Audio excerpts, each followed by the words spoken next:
So ಗಿಣ್ಣು ಮಾಡಬೇಕಾದ್ರೆ ಹಾಲು ಒಡೆದೋಯ್ತು. ಬೇಜಾರೇನು ಗೊತ್ತಾ, ನಮ್ಮ ದನದ ಹಾಲನ್ನು ಹಾಕಿದರೆ ತುಂಬಾ ಖುಷಿಯಾಗಿರೋದು. ಟೇಸ್ಟ್ ಅಂತೂ ಅಲ್ಟಿಮೇಟ್ ಆಗಿರುತ್ತೆ ನೋಡಿ, ಸಖತ್ತಾಗಿ ಬಂದಿದೆ.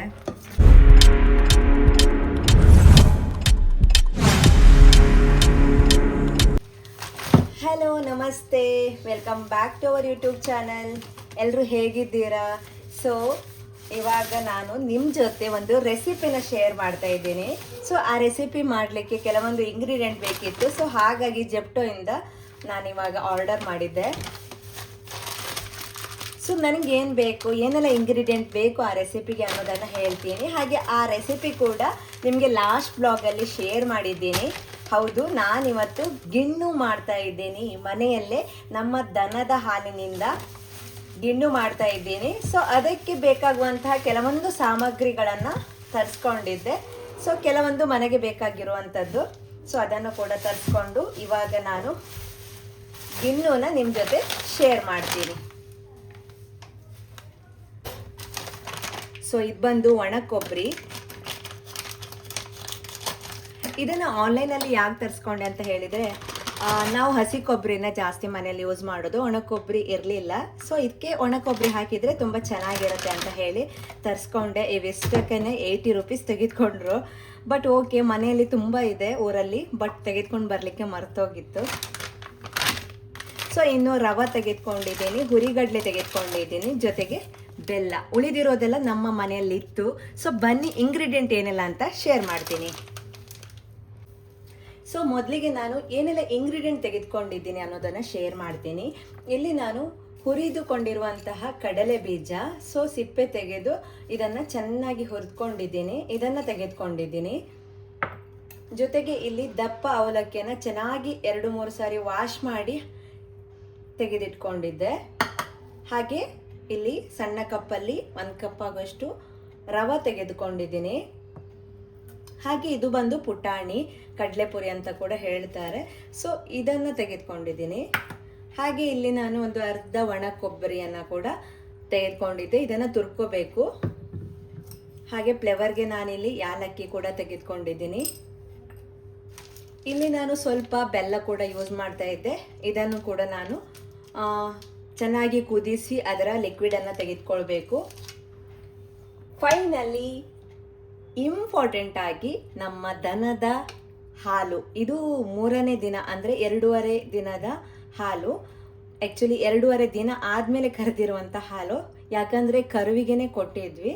ಸೊ ಇವತ್ತು ನಾನು ಮನೆಯಲ್ಲೇ ಗಿಣ್ಣು ಮಾಡೋಣ ಅಂತ ಹೇಳಿ 2 ಲೀಟ್ರ್ ಆಗೋಷ್ಟು ಹಾಲನ್ನು ತೆಗೆದುಕೊಂಡು ಬಂದಿದ್ದೆ. ಸೊ ಬನ್ನಿ ಇದನ್ನು ಹೇಗೆ ಮಾಡೋದು ಅನ್ನೋದನ್ನು ಶೇರ್ ಮಾಡ್ತೀನಿ.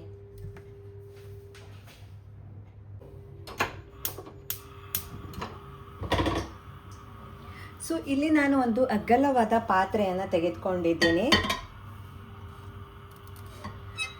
ಇದು ತಳ ಕೂಡ ಹಿಡಿಯೋದಿಲ್ಲ, ಮತ್ತು ಇದನ್ನು ನಾನು ಮಿಕ್ಸ್ ಮಾಡಲಿಕ್ಕೆ ತುಂಬ ಈಸಿ ಆಗುತ್ತೆ ಅನ್ನೋ ಕಾರಣಕ್ಕೆ ಇದನ್ನು ತೆಗೆದುಕೊಂಡಿದ್ದೀನಿ. ಸೊ ಮೊದಲಿಗೆ ನಾನಿಲ್ಲಿ ಆ 2 ಲೀಟರ್ ಹಾಲನ್ನು ಕೂಡ ಜರಡಿ ಮಾಡಿ ಹಾಕ್ಕೊಳ್ತಾ ಇದ್ದೀನಿ.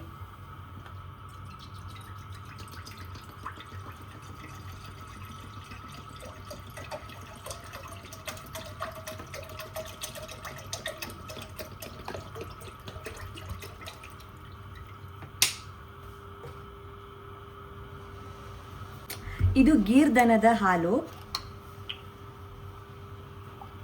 ಆ್ಯಕ್ಚುಲಿ ಇದನ್ನು ಯಾಕೆ ತಿನ್ನಬೇಕು, ಗಿಣ್ಣುನ ಯಾಕೆ ತಿಂತಾರೆ ಅನ್ನೋದನ್ನು ತಿಳಿದುಕೊಂಡ್ರೆ ಎಲ್ಲರೂ ಕೂಡ ತಿಂತಾರೆ. ಯಾಕಂದರೆ ಇದರಲ್ಲಿ ಹೈ ಪ್ರೋಟೀನ್, ನ್ಯೂಟ್ರಿಷನ್ಸ್, ಐರನ್ಸ್ ಎಲ್ಲ ಇರುತ್ತೆ.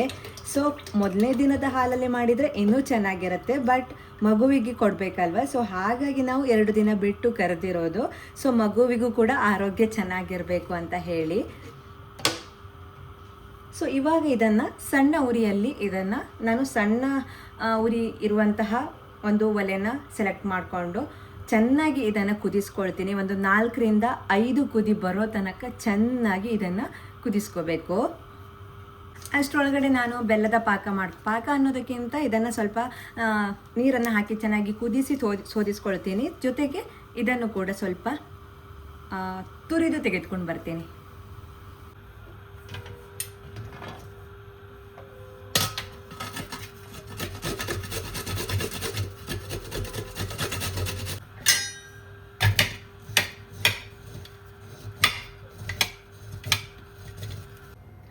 ಸೊ ಇಷ್ಟೊಂದು ಬೆಲ್ಲ ತೆಗೆದುಕೊಂಡಿದ್ದೀನಿ. ಸೊ ನೋಡ್ಬೋದು ಇಲ್ಲಿ ಚೆನ್ನಾಗಿ ಕುದಿ ಬರ್ತಾ ಇದೆ.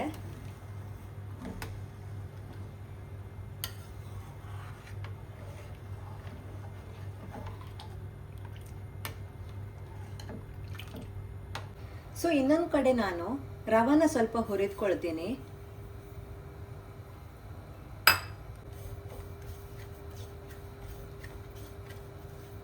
ಸೊ ಗಿಣ್ಣು ಮಾಡಬೇಕಾದ್ರೆ ಹಾಲು ಒಡೆದೋಯ್ತು. ಶಟ್, ಎಲ್ಲ ರೆಡಿ ಮಾಡಿಕೊಂಡು ತರಿಸ್ಕೊಂಡು ಗೆನ್ನು ಮಾಡಲಿಕ್ಕೆ ಹೋದರೆ ಹೀಗಾಯಿತು ನೋಡಿ. ಸೊ ಏನಾಯಿತು ಗೊತ್ತಿಲ್ಲ, ಫ್ರಿಜ್ಜಲ್ಲಿ ಕರೆದು ಇಟ್ಟಿದ್ದಾರಂತೆ. ಸೊ ಈ ರೀತಿ ಹಿಂಗಾಯಿತು. ಏನಾಯ್ತೋ ಗೊತ್ತಿಲ್ಲ, ಹಾಲು ಒಡೆದೋಗ್ಬಿಟ್ಟಿದೆ. ಸೊ ಯಾಕೆ ಇರ್ಬೋದು ಅಂತ ಒಂದು 2-3 ಕಾರಣ ನನಗಿದೆ. ಒಂದು, ನಾನು ನೀರನ್ನು ಆ್ಯಡ್ ಮಾಡಿರಲಿಲ್ಲ, ಅದಕ್ಕೂ ಇರ್ಬೋದು. ಅಥವಾ ಈ ಒಲೆಯಲ್ಲಿ ಸ್ವಲ್ಪ ಬೆಂಕಿ ಜಾಸ್ತಿ ಆಯ್ತೇನೋ, ಇಲ್ಲ ಸಣ್ಣ ಉರಿಯಲ್ಲಿ ಅಂತ ಹಾಕಿದ್ದೆ, ಬಟ್ ಆದರೂ ಹೋಯಿತು. ಇನ್ನೊಂದು ಕಾರಣ ಮೇಯ್ನಾಗಿ ಇರೋದು, ದನಕ್ಕೆ ಸ್ವಲ್ಪ ಕೆಂಚಲ್ ಬಾವು ಎತ್ತಿದೆ. ನಿನ್ನೆ ಸರಿಯಾಗಿ ಹಾಲು ಕುಡಿಲಿಲ್ಲ ಕರು. ಸೊ ಹಾಗಾಗಿ ಡಾಕ್ಟರ್ ಬಂದು ಇಂಜೆಕ್ಷನ್ ಮಾಡಿ ಹೋಗಿದ್ದಾರೆ. ಸೊ ಹಾಗಾಗಿ ಹಾಲು ಕೆಟ್ಟೋಗಿರ್ಬೋದು. ಯಾಕಂದರೆ ಇವತ್ತು ಬೆಳಿಗ್ಗೆ ಕರಿಬೇಕಾದ್ರೆ ಗಟ್ಟಿಯಾಗಿ ಇತ್ತಂತೆ. ಸೊ ಆ ಕಾರಣದಿಂದ ಮೇಯ್ನಾಗಿ ಹಾಲು ಒಡೆದಿರ್ಬೋದು ಅಂತ ನನ್ನ ಅನಿಸಿಕೆ. ಸೊ ಏನು ಮಾಡೋಕ್ಕಾಗಲ್ಲ, ಎಲ್ಲದೂ ಪರ್ಫೆಕ್ಟಾಗಿ ಬಂದರೆ ಏನಾಗುತ್ತೆ. ಆದರೆ ಬೇಜಾರು ಏನಪ್ಪ ಅಂದರೆ ಎಲ್ಲ ರೆಡಿ ಮಾಡಿಕೊಂಡು ಹೀಗಾಯ್ತಲ್ಲ ಅಂತ ಬೇಜಾರು. ಮೊದಲೇ ಕಾಯಿಸಿ ನೋಡಬೇಕಿತ್ತು. It's okay. ಇವಾಗ ನಾನು ಇನ್ನೊಂದು ಐಡಿಯಾ ಮಾಡಿದ್ದೇನೆ. ಸೊ ಈ ಹಾಲನ್ನು ಹೊರಗಡೆ ಹಾಕ್ತೀನಿ. ಸೊ ನೆಕ್ಸ್ಟ್ ನಾನು 1/2 ಲೀಟ್ರ್ ಅಮೂಲ್ ದೂದ್ ತೆಗೆದುಕೊಂಡಿದ್ದೆ. ಸೊ ಇದರಿಂದ ನಾರ್ಮಲ್ ಹಾಲಿಂದ ಈ ಸ್ವೀಟ್ ರೆಸಿಪಿನ ಕಂಟಿನ್ಯೂ ಮಾಡ್ತೇನೆ. ಸೊ ಇದರಲ್ಲಿ ಆಗುತ್ತಾ ಗಿಣ್ಣು ಅಂತ ಕೇಳ್ಬೋದು. ನಾನು ಹೇಗೆ ಮಾಡ್ತೀನಿ, ಹೇಗಾಗುತ್ತೆ ಅನ್ನೋದನ್ನು ಕೂಡ ಶೇರ್ ಮಾಡ್ತೀನಿ. ಯಾಕಂದರೆ ಈಗಾಗಲೇ ವಿಡಿಯೋನ ಸ್ಟಾರ್ಟ್ ಮಾಡಿದ್ದೀನಿ. ಸೊ ರೆಸಿಪಿ ಹೇಗೆ ಮಾಡೋದು ಅನ್ನೋದು ನಿಮ್ಮ ಜೊತೆ ಶೇರ್ ಮಾಡಿದಾಗ ಆಗ್ತಲ್ವಾ. ಸೊ ಹಾಗಾಗಿ ಇದನ್ನು ಟ್ರೈ ಮಾಡ್ತೀನಿ ನೋಡಿ.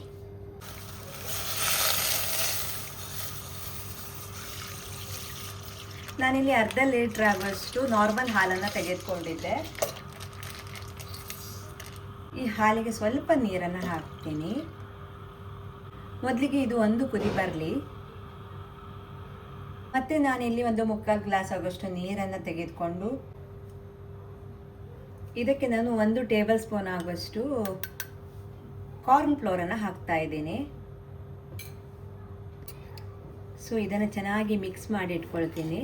ಸೊ ಇದನ್ನು ಯಾಕೆ ಹಾಕಬೇಕು ಅಂತ ಹೇಳಿದರೆ, ಇವಾಗ ಗಿಣ್ಣು ಮಾಡುವಾಗ ಮೊದಲಿನ ಹಾಲಲ್ಲಿ ಯಾಕೆ ಮಾಡ್ತಾರೆ ಗೊತ್ತಾ, ಹಾಲು ತುಂಬಾ ದಪ್ಪ ಆಗಿರುತ್ತೆ. ಸೊ ಆವಾಗ ಅದು ಚೆನ್ನಾಗಿ ಕೂಡುತ್ತೆ ಅಂತ ಹೇಳಿ.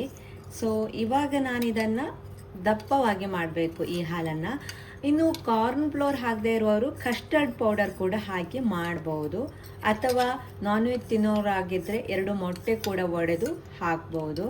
ಸೊ ಇವಾಗ ನಾನು ಇಲ್ಲಿ ಕಾರ್ನ್ ಫ್ಲೋರನ್ನು ಚೆನ್ನಾಗಿ ಮಿಕ್ಸ್ ಮಾಡಿ ತೆಗೆದಿಟ್ಕೊಳ್ತೀನಿ. ರವಾನ ಹುರ್ಕೊಂಡಿದ್ದೆ. ಇವಾಗ ಸ್ವಲ್ಪ ಕಡಲೆ ಪುರಿಯನ್ನು ಹುರ್ಕೊಳ್ತೀನಿ. ಸೊ ಕ್ವಾಂಟಿಟಿ ಕೂಡ ಇವಾಗ ಕಡಿಮೆ ಮಾಡ್ತಾ ಬಂದೆ. ಯಾಕಂತ ಹೇಳಿದರೆ ನಾನು 1/2 ಲೀಟರ್ ಹಾಲಲ್ಲಿ ಮಾತ್ರ ಮಾಡ್ತಾ ಇರೋದು. ಸೊ ನನಗೆ ಎಷ್ಟು ಬೇಕು ಅಷ್ಟನ್ನು ಹಾಕಿ ಮಾಡ್ತಾ ಇದ್ದೀನಿ. ಸೊ ಅದೆಲ್ಲ ಹುರಿದಾದ್ಮೇಲೆ ಇವಾಗ ನಾನು ಸ್ವಲ್ಪ ಬೆಲ್ಲವನ್ನು ಕೂಡ ಕರಗಿಸಿಕೊಳ್ತಾ ಇದ್ದೇನೆ. ಇದರಲ್ಲಿ ಕಸ ಎಲ್ಲ ಇರುತ್ತಲ್ವ. ಸೊ ಹಾಗಾಗಿ ಸ್ವಲ್ಪ ನೀರನ್ನು ಹಾಕಿ ಚೆನ್ನಾಗಿ ಕುದಿಸಿ ಸೋಯಿಸಿ ಹಾಕ್ಕೊಳ್ಳೋದು. ಸೊ ಆಲ್ಮೋಸ್ಟ್ ಎಲ್ಲ ರೆಡಿ ಆಯಿತು. ಇವಾಗ ಒಂದು ಮಿಕ್ಸಿ ಜಾರ್ಗೆ ನಾನಿಲ್ಲಿ ಕಡಲೆ ಪುರಿನ ಹುರ್ಕೊಂಡಿದ್ನಲ್ಲ ಅದನ್ನು ಹಾಕ್ಕೊಳ್ತಾ ಇದ್ದೀನಿ.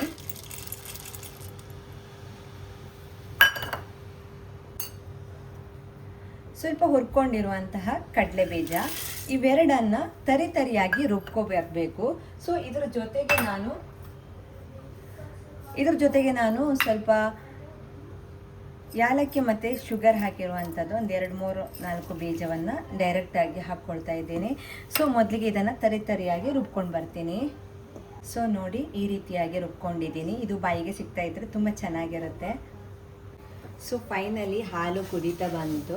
ಸೊ ಇವಾಗ ನಾನು ಇದಕ್ಕೆ ಕಾರ್ನ್ ಫ್ಲೋರ್ ಇದೆಯಲ್ಲ ಅದನ್ನು ಹಾಕ್ಕೊಳ್ತೀನಿ. ಸೊ ಕಾರ್ನ್ ಫ್ಲೋರ್ ಹಾಕಿದ ತಕ್ಷಣ ಅದು ಗಟ್ಟಿ ಆಗ್ತಾ ಬರುತ್ತೆ. ಸೊ ಹಾಗಾಗಿ ನಾವು ಈ ರೀತಿಯಾಗಿ ಮಿಕ್ಸ್ ಮಾಡ್ತಾನೆ ಇರಬೇಕು. ಇಲ್ಲ ಅಂತ ಆದರೆ ಸೊ ಗಟ್ಟಿ ಆಗುತ್ತಲ್ವ, ಸ್ವಲ್ಪ ಉಂಡೆ ಆಗ್ಬೋದು. ಸೊ ಹಾಗಾಗಿ ಕಾರ್ನ್ ಫ್ಲೋರ್ ಹಾಕಿದ ತಕ್ಷಣ ನಾವು ಈ ರೀತಿ ಮಿಕ್ಸ್ ಮಾಡ್ತಾನೆ ಬರಬೇಕು. ಸೊ ನೋಡಿ ದಪ್ಪ ಆಗ್ತಾ ಬರ್ತಾ ಇದೆ. ಇವಾಗ ಇದಕ್ಕೆ ನಾನು ಸ್ವಲ್ಪ ನೆನೆಸಿಟ್ಟುಕೊಂಡಿರುವಂಥ ಅವಲಕ್ಕಿಯನ್ನು ಹಾಕ್ತೀನಿ. ಸೊ ಇದರಲ್ಲಿ ಸ್ವಲ್ಪ ಹಾಕ್ತೀನಿ, ಕ್ವಾಂಟಿಟಿ ಹಾಲಿನ ಕ್ವಾಂಟಿಟಿ ಕಡಿಮೆ ಇದೆ ಅಲ್ವಾ, ಸೊ ಹಾಗಾಗಿ.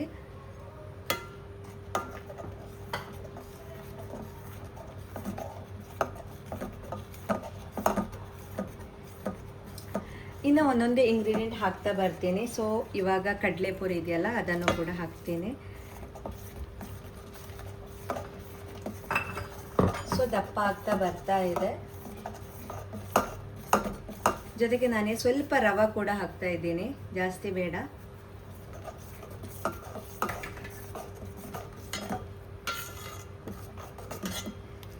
ಬೇಜಾರೇನು ಗೊತ್ತಾ, ನಮ್ಮ ದನದ ಹಾಲನ್ನು ಹಾಕಿದರೆ ತುಂಬಾ ಖುಷಿಯಾಗಿರೋದು, ನಮ್ಮ ದನದ ಹಾಲು ಅಂತ ಹೇಳಿ. ಬಟ್ ಏನು ಮಾಡಲಿಕ್ಕಾಗಲ್ಲ.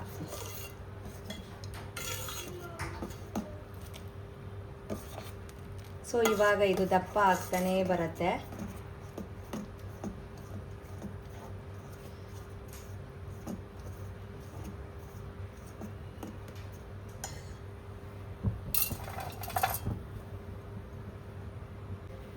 ಇವಾಗ ನಾನು ಒಣ ಕೊಬ್ಬರಿ ತುರಿಯನ್ನು ಹಾಕ್ತಾ ಇದ್ದೇನೆ.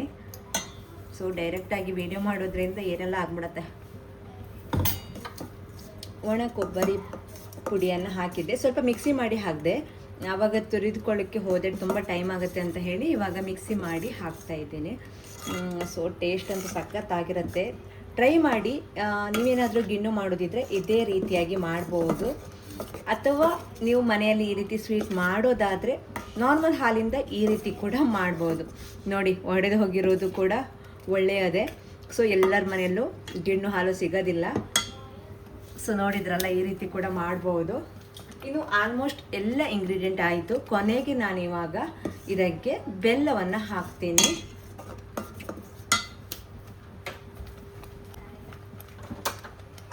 ಬೆಲ್ಲವನ್ನು ಸೋಯಿಸಿ ಹಾಕ್ಕೊಳ್ಬೇಕು, ಯಾಕಂದರೆ ಇದರಲ್ಲಿ ಕಸ ಎಲ್ಲ ಜಾಸ್ತಿ ಇರುತ್ತೆ. ಸೊ ಹಾಗಾಗಿ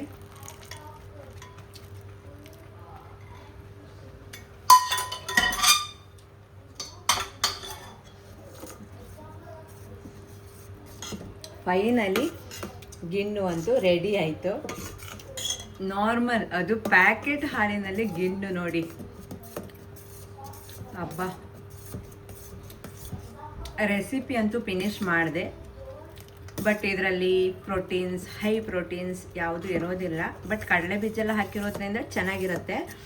ಆದರೂ ಕೂಡ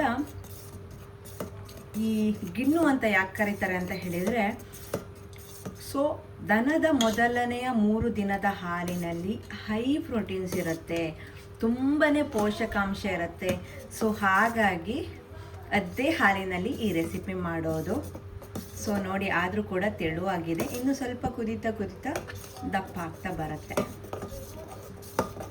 ಸೊ ಫೈನಲಿ ನೋಡಿ, ರೆಸಿಪಿ ರೆಡಿ. ಟೇಸ್ಟ್ ಅಂತೂ ಅಲ್ಟಿಮೇಟ್ ಆಗಿರುತ್ತೆ ನೋಡಿ, ಸಖತ್ತಾಗಿ ಬಂದಿದೆ.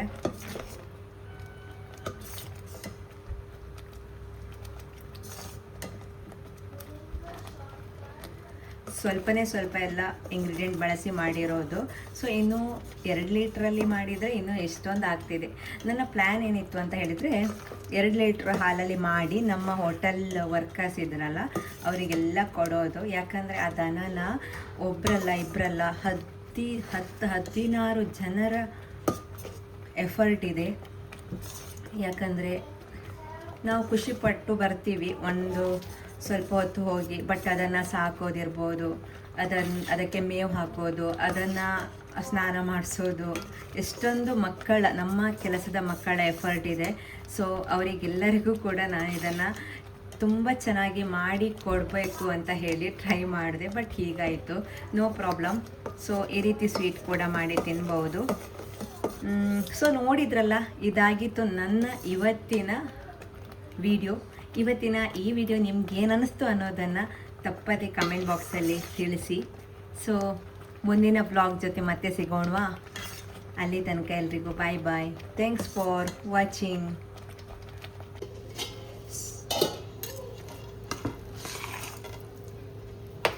ಸ್ವಲ್ಪ ಮೇಲಿದೆ ಮೇಲೆ. So finally